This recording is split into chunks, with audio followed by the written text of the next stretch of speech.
Doo-doo-dee. It's Nandi! Hello friends. I'm back today because truth be told, I didn't give the machines of war justice nor deliver the right level of analysis when I took my first pass. Time has provided the knowledge and experience required to tell you who the best machines are and where to use them.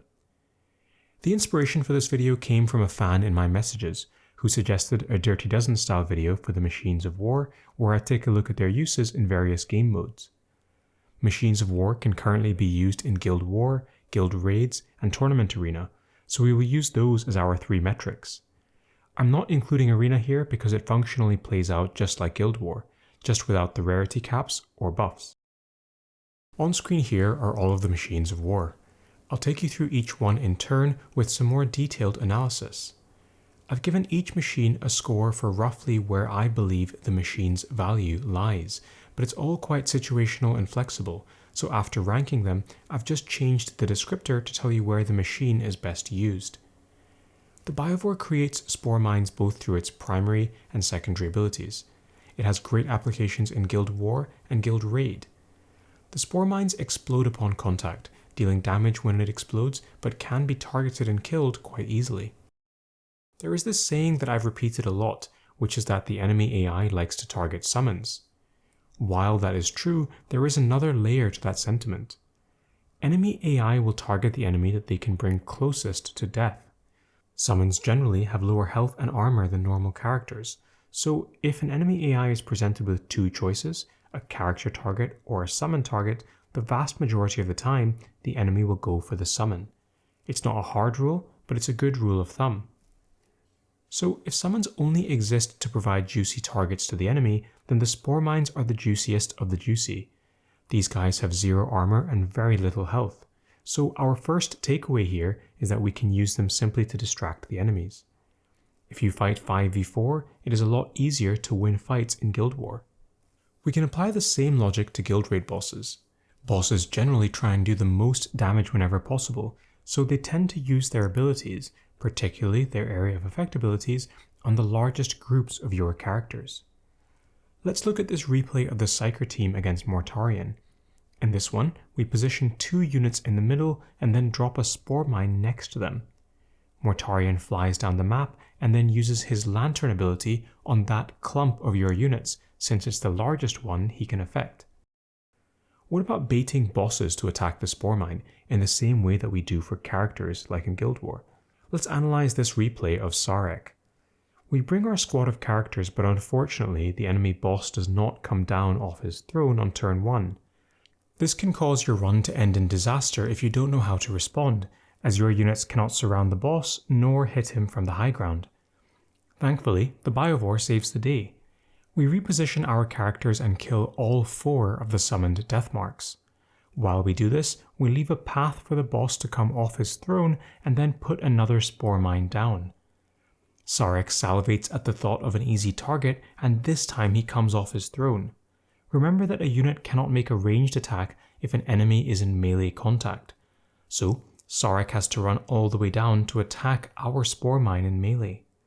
Having fallen for the bait, literally, the rest of the run is quite straightforward. I'll let it run through on screen for a while, but you get the idea. What I particularly like about the Biovore is that you don't need to waste resources or invest in it. The level 1 spore mine generally provides the same distraction and boss manipulation as higher level spore mines. As such, I think this is a machine that every player should own. I'm going to labour the point with this replay against Thaumakus. After killing the initial characters that Thaumakus creates, we are going to do a lot more damage against him by keeping him on the low ground. You can see how with careful positioning and reminding ourselves that units cannot make a ranged attack if there is an enemy adjacent in melee, we manipulate the boss's position to always be on the low ground for a fairly easy one-shot. The Forgefiend primary does damage to enemy summons, and the secondary sets hexes on fire and also does some damage. This machine of war has reasonable value in all 3 metrics that we are looking at. For Guild Raid, both the primary and secondary are in play. The primary is good at killing summons, and we have seen this be useful most recently against Belisarius Call, but it also works against side bosses like Tankida, Abraxas, and Corodius. The secondary comes into use with the Psyker team, specifically when you bring Ahriman along to the fight. Ahriman's passive allows your units to deal bonus damage to units on a flame hex. The Forgefiend sets hexes on fire, and it's therefore easy to see how the two dovetail. In Guild War, the Forgefiend is a huge asset, and I like using him on defense with tanky teams. The damage from the passive can add up very quickly and unsuspectingly, and before you know it, half of your squad is dead due to this machine of war.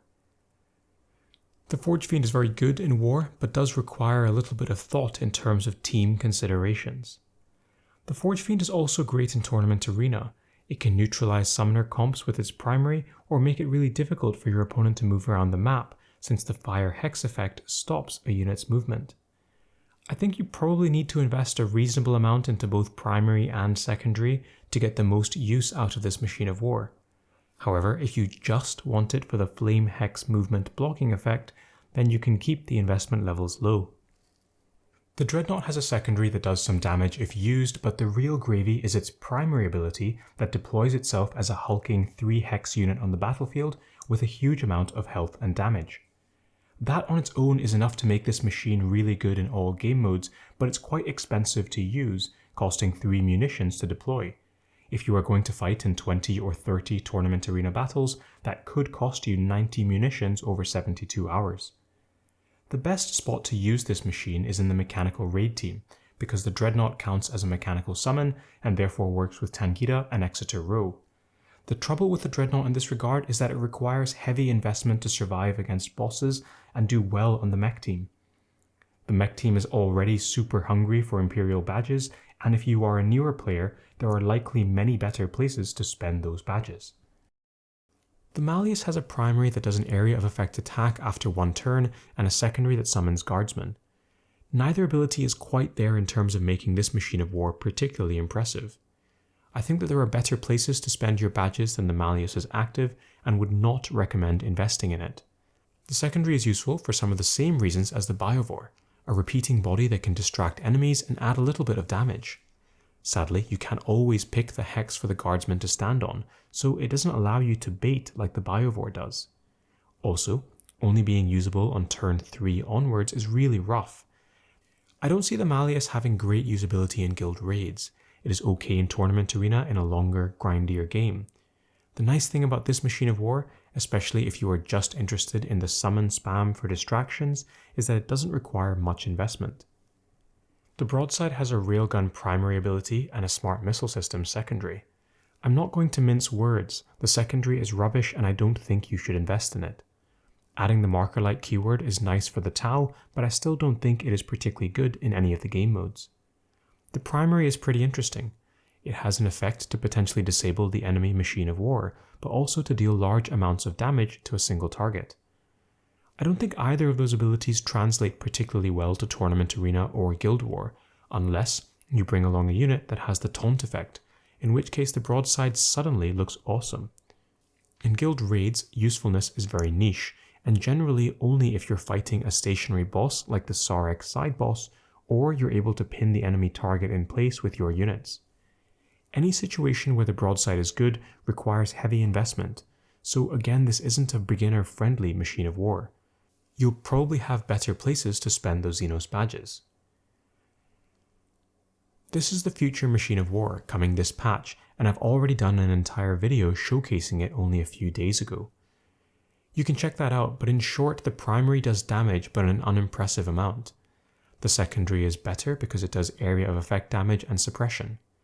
It's quite a niche machine of war, and basically can only be played well in a Death Guard team for tournament, arena, and war.